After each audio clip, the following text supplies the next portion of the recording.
Taboknya.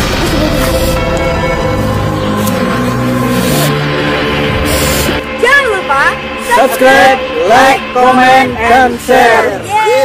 Assalamualaikum warahmatullahi wabarakatuh. Berikut akan dibacakan sejarah Syekh Ahmad Ar-Rifai, yang mana sejarah ini dimuat di sufimenembusbatas.blogspot.com. Sayyidina Ahmad Ar-Rifai, imam dari Tarikat Sufi Rifai, diberikan penglihatan berada di surga keempat dan melihat samudera yang demikian besar, dan dia pikir itu adalah air, tetapi ketika dia mendekatinya ternyata samudera pasir, bukan air.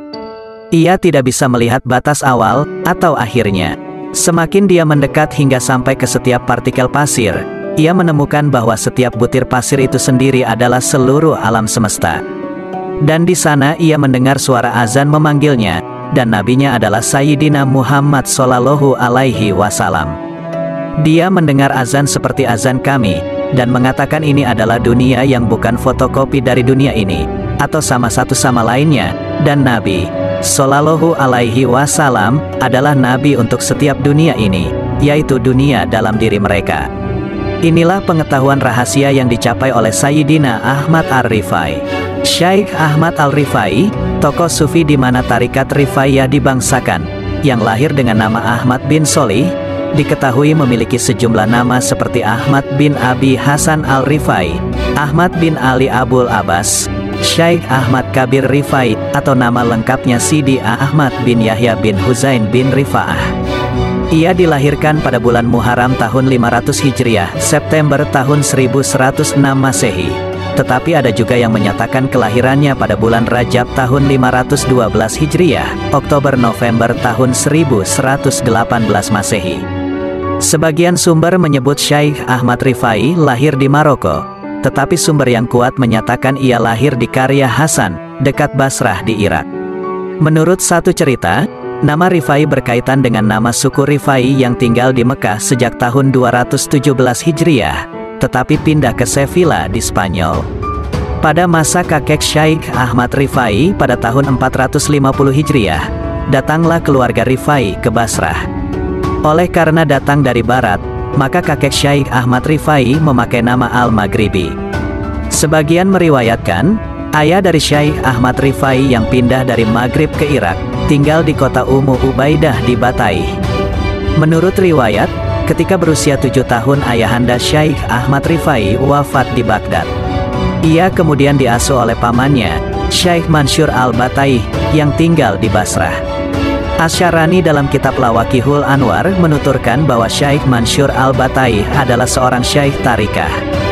Dalam sejarah hidup Syekh Ahmad, ia pertama kali belajar ilmu fikih mazhab Syafi'i dengan mempelajari kitab Al-Tanbih dari Syekh Abul Fadl Al-Wasiti. Akan tetapi belakangan ia lebih cenderung kepada ilmu tasawuf. Kecenderungan kepada tasawuf itu kemungkinan disebabkan oleh lingkungan keluarganya yang menganut gerakan sufisme, dan bahkan paman yang mengasuhnya adalah guru besar, syekh tarikat. Bahkan di bawah bimbingan sang paman, Syekh Mansur Al-Bataih, Syekh Ahmad Rifai memasuki dunia tasawuf secara mendalam sampai ia menggantikan kedudukan sang paman sebagai syekh. Syekh Solah Azam, penulis masalah-masalah tasawuf asal Mesir, menuturkan kisah pemilihan syekh yang patut menggantikan kedudukan Syekh Mansur Al-Bataih yang sudah tua dan sakit-sakitan. Syekh Mansur Al-Bataih ingin memilih khalifah penggantinya. Para murid dan pengikut yang berjumlah ribuan memohon kepada Syekh Mansur Al-Bataih agar secepatnya memilih putra Syekh Mansur Al-Bataih sendiri yang bernama Ahmad untuk menggantikan kedudukan syekh. Namun Syekh Mansur Al-Bataih malah memilih Ahmad bin Solih, keponakannya yang sejak kecil telah diasuhnya. Para murid dan pengikut sangat kecewa dengan pilihan Syekh Mansur Al-Bataih. Mereka diam-diam menghadap istri Syekh Mansur Al-Bataih, memohon agar bersedia membujuk suaminya untuk membatalkan pilihannya pada Ahmad bin Solih dan memilih Ahmad bin Mansur sebagai pengganti. Faham dengan keinginan murid-murid dan pengikutnya, Syekh Mansur Al-Bataih berencana mengadakan sayembara model sufi. Satu hari dipanggilnya 10 orang murid senior, termasuk putranya Ahmad bin Mansur, dan keponakannya Ahmad bin Solih. Masing-masing mereka diberi seekor burung merpati dan sebilah pisau. disertai perintah untuk berlomba menyembelih burung tersebut, dengan syarat dilakukan di tempat tersembunyi yang tidak diketahui oleh siapapun. Lalu para peserta sayembara itu berhamburan ke berbagai arah untuk menjalankan tugas masing-masing. Dalam waktu tidak lama, berdatanganlah para murid senior membawa burung-burung merpati yang telah tersembelih. Setelah itu, putranya, Ahmad bin Mansur datang pula dengan burung merpati yang telah tersembelih. Hanya Ahmad bin Sholih yang datang paling akhir dengan burung merpati masih hidup dan belum disembelih. Di hadapan murid-murid senior dan putranya, Syekh Mansur al-Batai bertanya kepada Ahmad bin Sholih, "Wahai Ahmad, kenapa engkau datang terlambat? Dan kenapa pula burungmu belum kau sembelih?" Dengan takzim Ahmad bin Sholih menjawab, "Maafkanlah saya paman, saya tidak dapat melaksanakan perintahmu. Sebab saya tidak bisa membohongi diri saya sendiri. Saya tidak menemukan tempat seperti yang paman maksudkan. Saya tidak menemukan tempat yang bebas dari pengawasan. Setiap tempat yang saya datangi senantiasa saya rasakan Allah selalu hadir dan mengawasinya." Mendengar jawaban Ahmad bin Sholih, Syekh Mansur al-Batai dan para murid serta puteranya terpukau. Sebab yang disampaikan Ahmad bin Sholih itu menunjukkan betapa tinggi tingkat muraqabah Ahmad bin Sholih. Untuk itu, Syekh Mansur al-Batai menetapkan pilihan dengan berkata, "Kalian menghendaki orang yang kalian sukai, tetapi Allah lebih menghendaki orang yang Dia sukai." Demikianlah, Ahmad bin Sholih al-Rifai terpilih secara mutlak sebagai pengganti Syekh Mansur al-Batai. Sekalipun mengganti kedudukan Syekh Mansur al-Batai, namun ajaran yang dikembangkan Syekh Ahmad Rifai tidak sama persis dengan yang diajarkan Syekh Mansur al-Batai, karena Syekh Ahmad Rifai juga memperoleh ijazah dari guru sufi yang lain, yaitu Syekh Abdul Malik al-Harnubi. Ketika Syekh Ahmad Rifai bertemu dengan seorang wali bernama Syekh Abdul Malik al-Harnubi, ia diberinya pelajaran berupa sindiran, "Orang yang berpaling, dia tiada sampai. Orang yang ragu-ragu, tidak mendapat kemenangan. Barang siapa tidak mengetahui waktunya kurang, maka semua waktunya telah kurang." Sindiran itu sangat berkesan bagi Syekh Ahmad al-Rifai. Setahun lamanya Syekh Ahmad Rifai mengulang-ulang perkataan ini. Setelah setahun al-Rifai datang kembali menemui Syekh Abdul Malik al-Harnubi dan meminta wasiat lagi. Syekh Abdul Malik al-Harnubi kemudian berkata, "Sangatlah keji kejahilan bagi orang-orang yang mempunyai akal. Sangatlah keji penyakit pada sisi semua dokter. Sangatlah keji sekalian kekasih yang meninggalkan wusyul." Syekh Ahmad al-Rifai kembali mengulang-ulang perkataan itu selama setahun dan ia banyak mendapat manfaat dari perkataan itu karena perkataan itu diresapi, dihayati dan diamalkan. Syekh Ahmad Rifai dikenal sebagai rujukan ilmu tarikah di zamannya, karena ia dianggap memiliki ilmu hakikat yang tinggi, dan sebagai wali kutub yang agung dan masyhur sesudah zaman Syekh Abdul Qadir al-Jailani. Kemanapun ia pergi, para pengikutnya selalu mengikutinya. Itu sebabnya, para pengikutnya dikenal dengan sebutan Al-Taifah Al-Rifaiyah. Dijuluki dengan Muhyiddin dan Sayyid Al-Arifin, penghulu para arif. Berasal dari Maghribi dan terlahir di Batai yang kemudian menjadi tempat tinggalnya. Kualitas, kemasyhuran dan tingkatan spiritualnya sulit untuk dilukiskan dengan kata-kata. Beliau adalah salah seorang dari 4 orang yang dianugerahi kemampuan menyembuhkan lepra, kebutaan, menghidupkan orang mati, dengan izin Allah. Beliau termasuk salah satu orang termasyhur di dunia. Muridnya berasal dari berbagai makhluk dan berbagai negara. Banyaknya tidak terhitung. Tidak ada satu negara muslim pun yang tidak memiliki zawiyahnya. Beliau adalah orang yang sering bermujahadah. Beliau juga termasuk salah satu orang yang menguasai berbagai kondisi spiritual dan rahasia-rahasianya. Kepada beliaulah kepakaran ilmu ini dinisbatkan. Beliau terangkan berbagai kondisi spiritual dan memberikan solusi atas berbagai permasalahan dalam posisi mereka. Berbagai pernyataan berkualitas tinggi dalam tasawuf dinisbatkan kepada beliau. Beliau termasuk orang tawadhu dan melepaskan dirinya dari dunia, tidak pernah menyimpan apapun. Ketika ada yang bertanya kepadanya tentang pernyataannya, sendiri lebih baik daripada teman jelek. Beliau menjawab, "Di zaman sekarang ini orang saleh lebih baik daripada teman duduk." Karena memandangnya adalah obat dan tidak ada jalan menuju keselamatan kecuali tauhid. Berkenaan dengan pemutusan hubungan kepada selain Allah, lari dari segala sesuatu kepada Allah dan meninggalkan apapun selain Allah, beliau menyitir sebuah syair. Bagaimana kalian bisa bergembira, sedangkan hidup adalah kesedihan? Bagaimana kalian bisa rida, sedangkan Al-An'am atau Sang Pencipta murka? Wahai yang menjadikan antara aku dan kehidupan, dan menjadikan antara aku dan alam kehancuran, jika engkau meneriakkan cinta, maka semua menjadi hancur, dan semua yang ada di atas tanah menjadi debu. Syekh Syamsuddin Abu Muzaffar Yusuf Sab Ibnu Jauzi dalam kitab tarikh karangannya menyatakan, salah seorang syekh kami berkisah, pada suatu malam di pertengahan bulan Syaban, aku mendatangi Syekh Ahmad Rifai dan mendapati sekitar 100.000 orang sedang berkumpul. Ini adalah kumpulan yang sangat besar, kataku kepadanya. Beliau balik berkata, engkau akan mendapat kerugian sebagaimana yang didapat Haman, jika terbetik dalam hatimu bahwa akulah pemimpin kumpulan ini. Syekh Abu Farj Abdurrahman bin Ali Ar-Rifai, keponakan dari saudara perempuannya, berkisah, pada suatu hari aku duduk di tempat yang membuatku dapat mendengar perkataan dan melihat beliau dengan jelas. Saat itu beliau duduk seorang diri, tidak didampingi oleh siapapun. Tiba-tiba seseorang turun dari langit dan duduk di hadapannya. Beliau berkata, selamat datang utusan dari timur. 20 hari sudah aku tidak makan dan minum. Aku ingin engkau memberi makan keinginanku, ujar orang tersebut. Apa keinginanmu? Tanya beliau. Orang itu memandang ke 5 ekor angsa yang sedang terbang dan berkata, aku ingin salah satu dari angsa tersebut dipanggang. 2 potong roti dan secangkir besar air dingin. Akan aku berikan semua yang engkau minta, jawab sang syekh. Kemudian beliau memandang ke arah angsa-angsa tersebut sambil berkata, penuhi permintaan orang ini. Tak lama kemudian salah seekor dari mereka turun dalam keadaan terpanggang.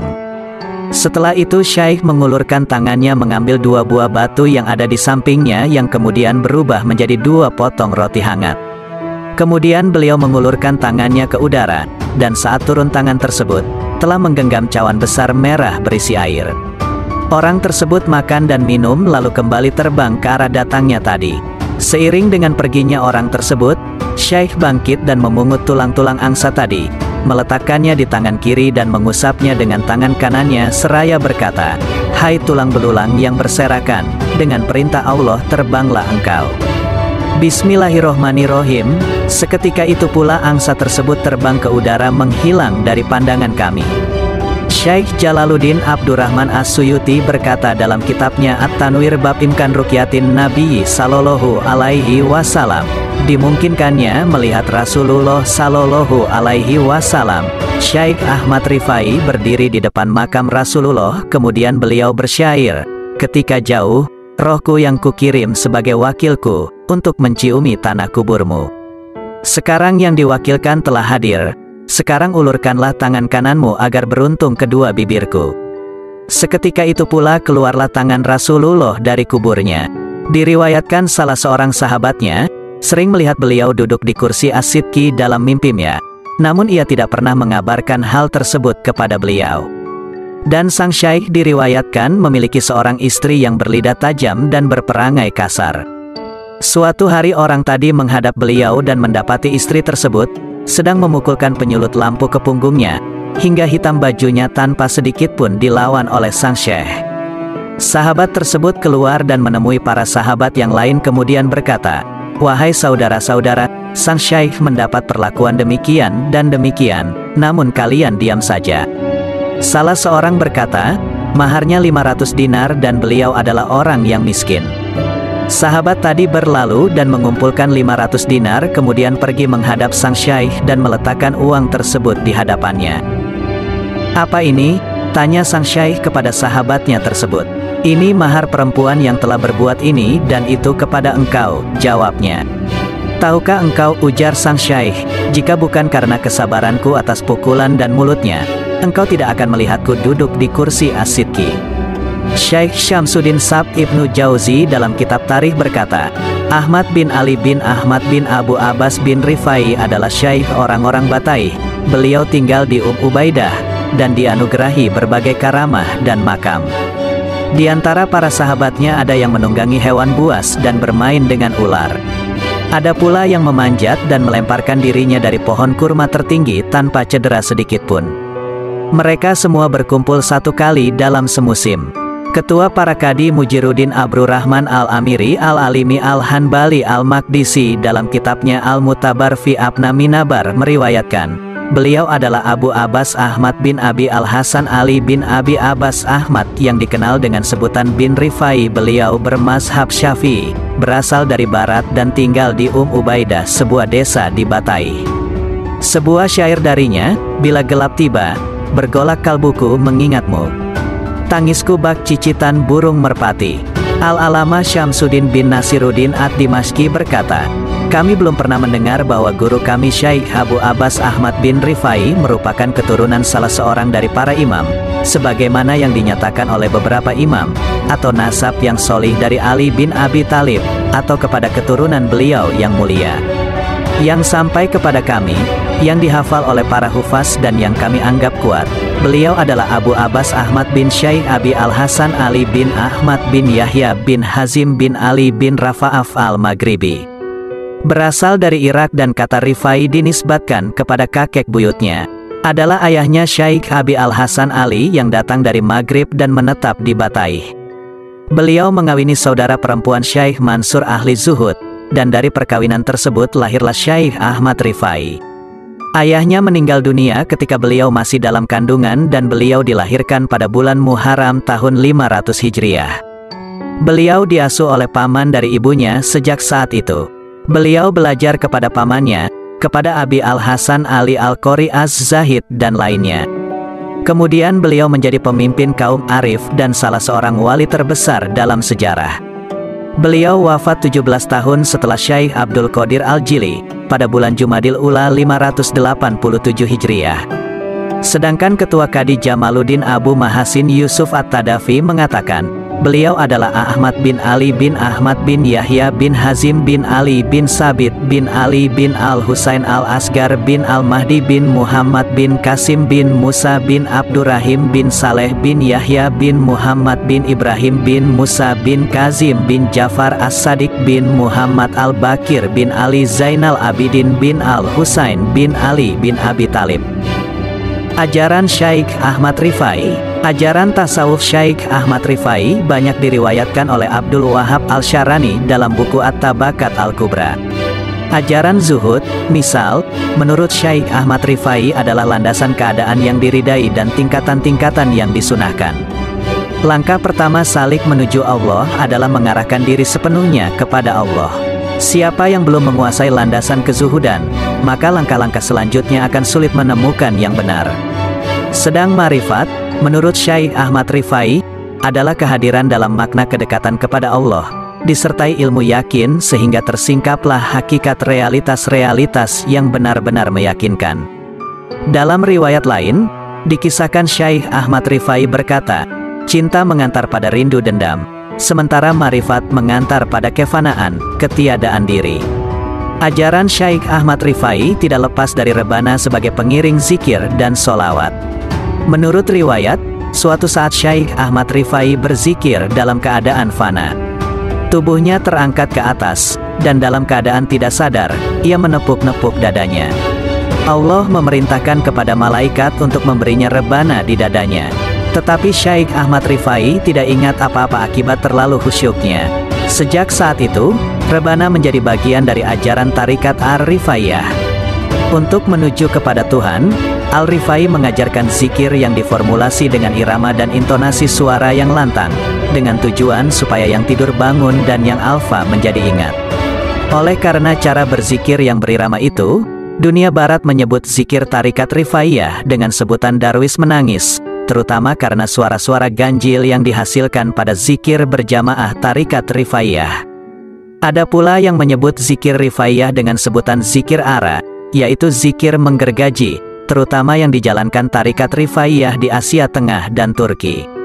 Sebagian penganut tarikat Rifaiyah menyatakan tidak tahu pasti apakah zikir dengan suara lantang itu diajarkan oleh Syekh Ahmad Rifai sendiri, atau ada pengaruh dari tarikat Yasawiyah yang dibangsakan kepada Syekh Ahmad Yasawi, di mana Syekh Ahmad Yasawi dikenal sebagai pelopor zikir lantang karena ia seorang sastrawan sufi. Dalam kitab At-Tabaqat Al-Kubra diterangkan, pada saat mengajar, Syekh Ahmad Rifai suaranya terdengar oleh orang-orang yang tinggal jauh dari tempatnya, seolah semua bisa mendengar apa yang disampaikan sama seperti orang yang dekat dengan tempatnya mengajar. Saat Syekh Ahmad Rifai mengajar, penduduk di sekitar Umi Abidah beramai-ramai keluar dari rumahnya untuk mendengarkan apa yang disampaikan oleh Syekh Ahmad Rifai.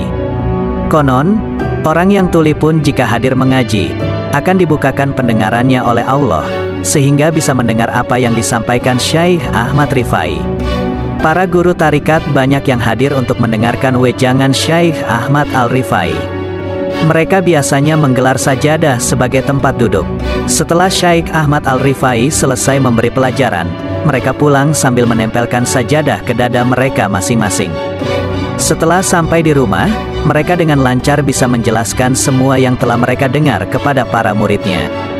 Dari berbagai ajaran Al-Rifai yang paling menonjol dan terkenal adalah Debus, suatu didikan yang luar biasa ganjil.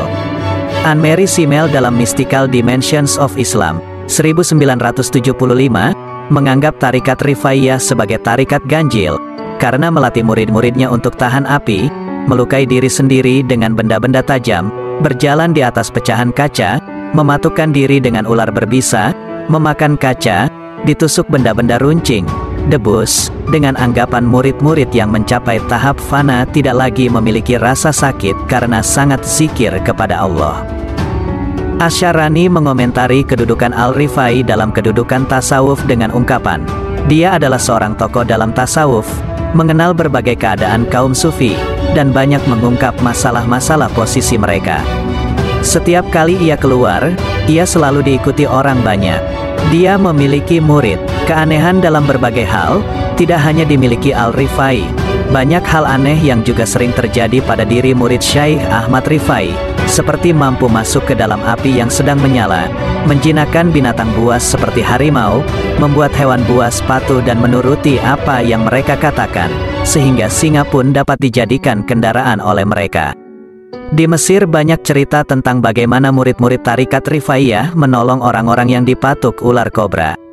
Pendek kata, berbagai keajaiban ditunjukkan oleh murid-murid tarikat Rifaiyah.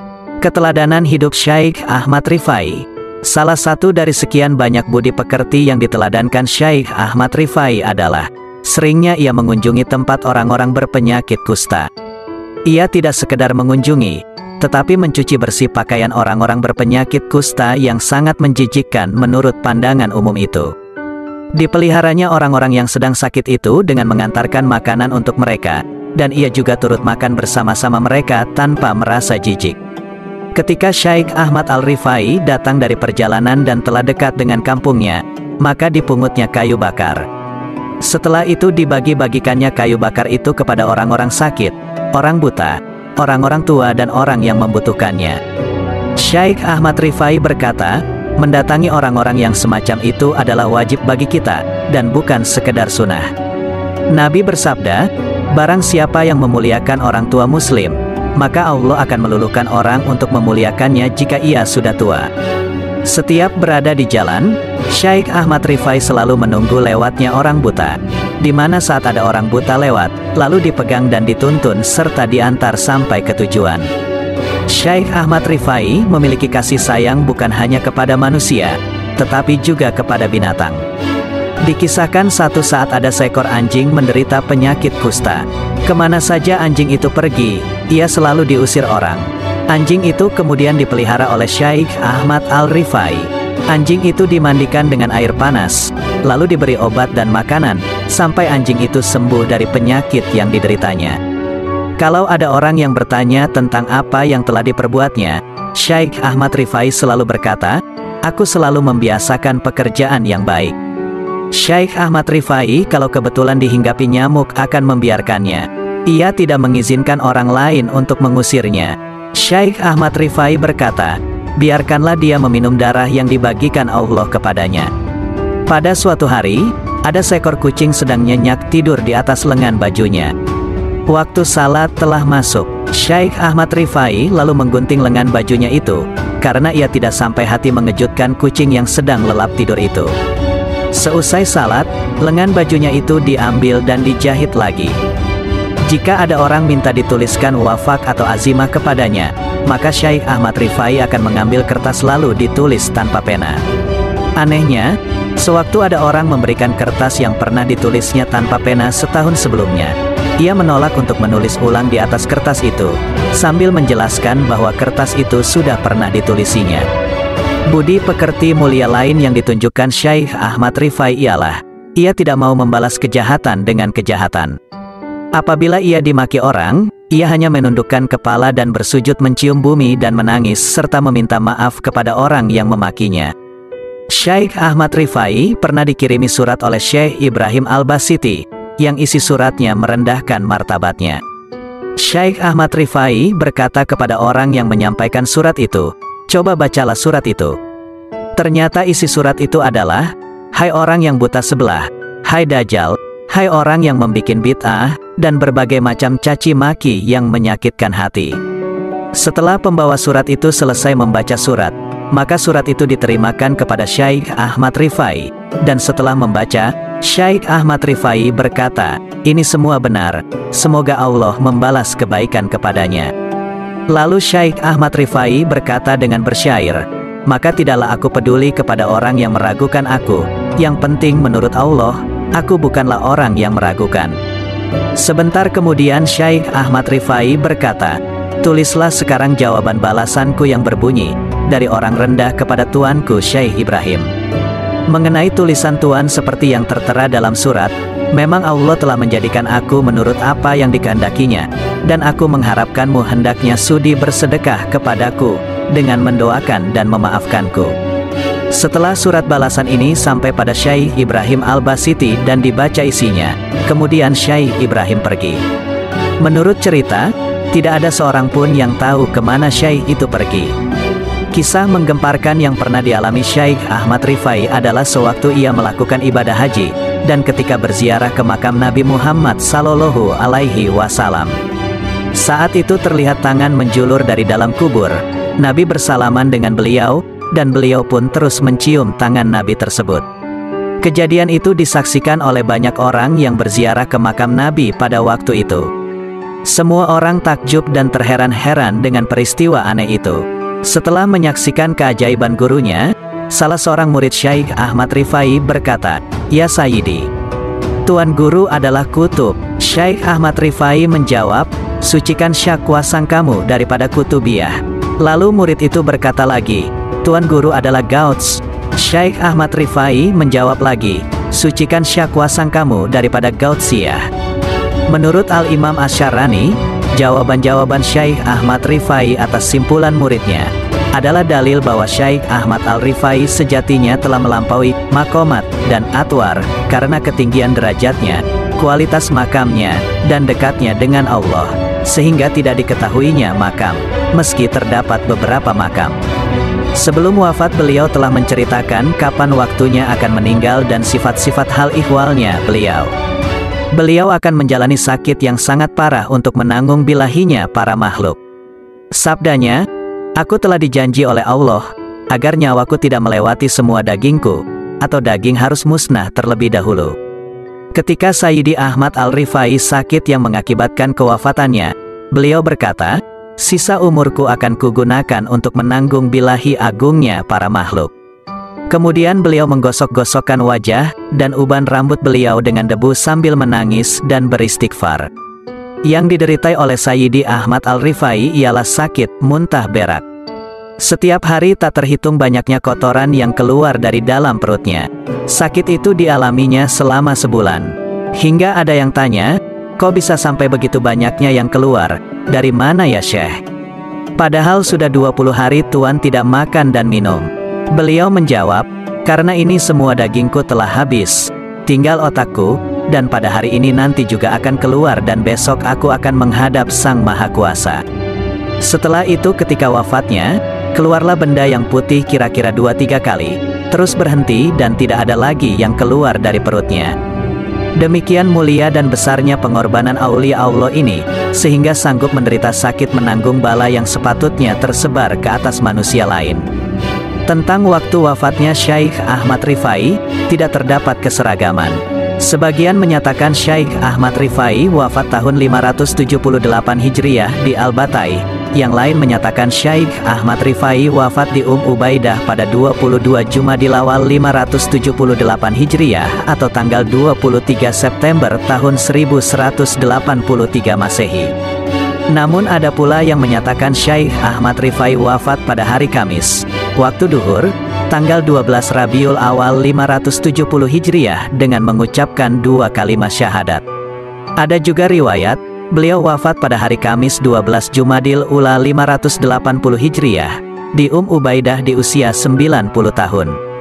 Kata Rifai dinisbatkan kepada orang yang mempunyai kedudukan tinggi di Maghrib.